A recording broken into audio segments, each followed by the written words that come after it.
कवना जन्म सधवल जान बदला कवना जन्म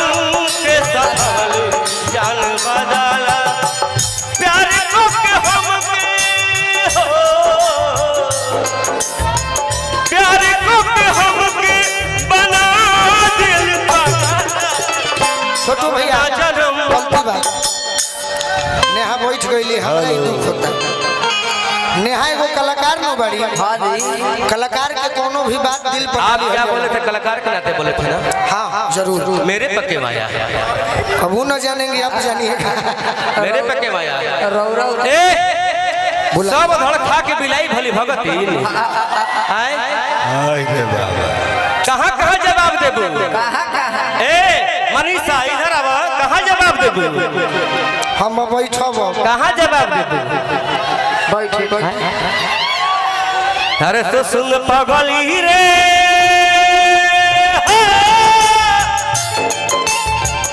एक संग खइले जाता सुन पगली रे एक संग खइले दाल भात रे आज देखता रे जाता बात सुन पगली रे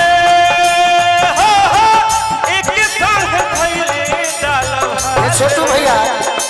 तब तो हमरा उहे मन पड़त बात चलत रहे अरे कि मारो के बास धोके मारो के बास धोके रो तैयार हो सिनुर जन डली हो भतार हो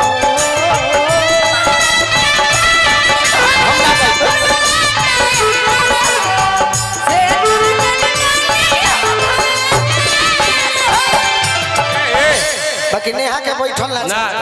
नेहा जी कलाकार है अभी कलाकार का बात हो रहा है लेकिन मैं हकीकत बोल रहा हूँ तो बैठ कहे गई दुनिया के पता था कि अब ज्योति पवन एक नहीं हो सकते हैं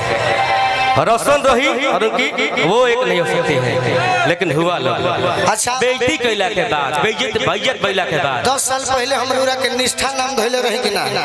हम नहीं धइले रही नो प्यार से ऐसे कि दुनिया में हमारा नहीं नेहा जी अच्छी कलाकार है हम नेहा बनाने को उनसे मेरा कुछ नहीं है हम लोग कलाकार हैं ऐसा कुछ नहीं है हम लोग कलाकारी करते हैं लड़ाई की बात नहीं हमारा दुख होता नहीं अच्छी कलाकार है आप उनको अपने शब्दों से बुलाइए नहीं नेहा जी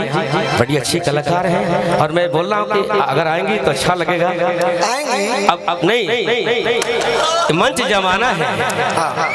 मंच करना है अच्छा श्रोता कलाकार मनोरंजन कलाकार सन्यासी नहीं बन सकता है कि दिल लगावला के का जरूरी बा दिल लगावला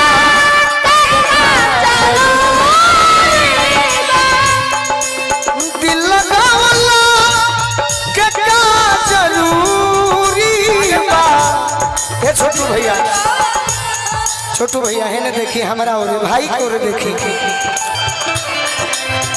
दिल लगावला के का जरूरी बा रो करो यही से न समझैले बनी यही से नाम निष्ठा धइले बनी अरे नीमन नजदीक से तो दूरी बा नीमन नजदीक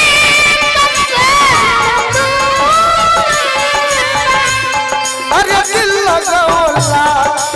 के का जरूरी बा